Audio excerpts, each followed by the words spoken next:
आपके साथ आयशा। तो दोस्तों, चंद्रयान 3 से ली गई इस तस्वीरें अभी इसरो ने जारी की हैं।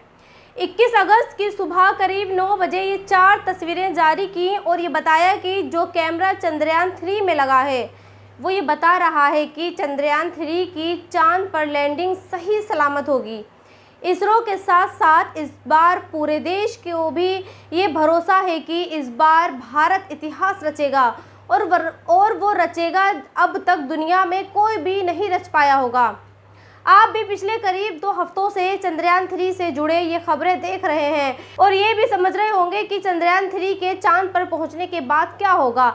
लेकिन आज आपको चांद पर जाने से पहले इस धरती पर क्या हो रहा है वो समझना चाहिए और ये देखना चाहिए कि हमारे देश के लोगों की सोच क्या है। क्यों लोग इस ऐतिहासिक मूवमेंट और साइंटिफिक कदम में भी हिंदू मुसलमान एंगल ढूंढ रहे हैं। अब आप इस तस्वीर को देखिए और देश के लोगों की मानसिकता का अंदाज़ा लगाइए। ये तस्वीरें शेषपोल वेद नाम के एक शख्स ने डाली हैं। शेषपोल जम्मू कश्मीर के पूर्व डीजीपी हैं। अब आप ये सोचिए कि आखिर शेषपोल को ये तस्वीरें डालने की ज़रूरत क्यों पड़ी। इसके पीछे शेषपोल का क्या मकसद हो सकता है? तो इसकी 2 वजह हो सकती हैं। पहली वजह तो खुद उन्होंने ही बता दी, यानी वक्फ बोर्ड, और दूसरी वजह यह है कि पुलिस वाला होकर ये मुसलमानों से नफरत करता है और इसलिए कटाक्ष भरे लफ्ज़ों में ये शख्स ये बताने की कोशिश कर रहा है कि ना तो मुसलमान इस देश के हैं और ना ही वक्फ बोर्ड इस देश का है। चंद्रयान 3 की कामयाबी सिर्फ देश की 80% आबादी से जुड़ी है। इस पर मुसलमानों का कोई हक नहीं है। मैं आज पीएम मोदी से ये पूछना चाहती हूँ कि जब आप लाल किले से ये कहते हैं कि इस देश के 140 करोड़ लोग आपके परिवारजन हैं, तो क्या उसने मुसलमान शामिल नहीं होते? और अगर होते हैं तो फिर इस तरह के लोग ऐसी बातें क्यों करते हैं? क्यों आप ऐसे लोगों पर लगाम नहीं लगाते? इस शख्स को ये तस्वीर ट्विटर पर अपलोड किए हुए कई घंटे हो चुके हैं और अब तक इस पर कोई भी कार्रवाई नहीं हुई है।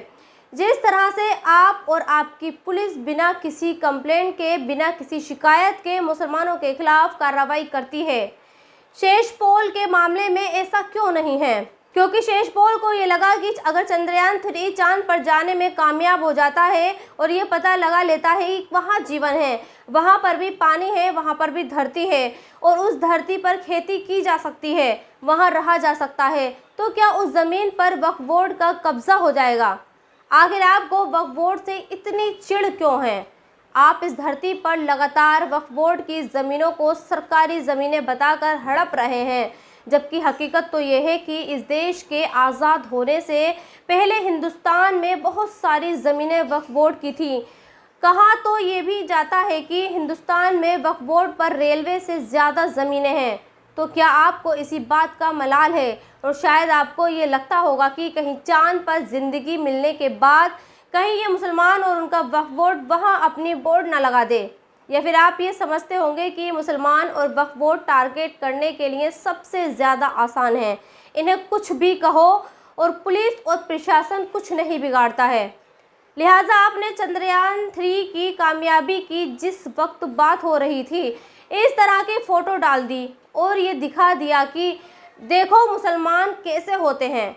उधर कांग्रेस भी चंद्रयान 3 की कामयाबी का क्रेडिट लेना चाहती है। उसे भी लगता है कि अगर उनकी सरकार में मिशन चंद्रयान को हरी झंडी नहीं मिलती तो आज देश चांद के इतने करीब नहीं होता। तो दोस्तों, इस वीडियो में इतना ही। आप भी अपनी राय कमेंट्स बॉक्स में लिख सकते हैं और अब तक आपने खबरी मीटर को सब्सक्राइब नहीं किया है तो प्लीज़ सब्सक्राइब ज़रूर कर दें। शुक्रिया।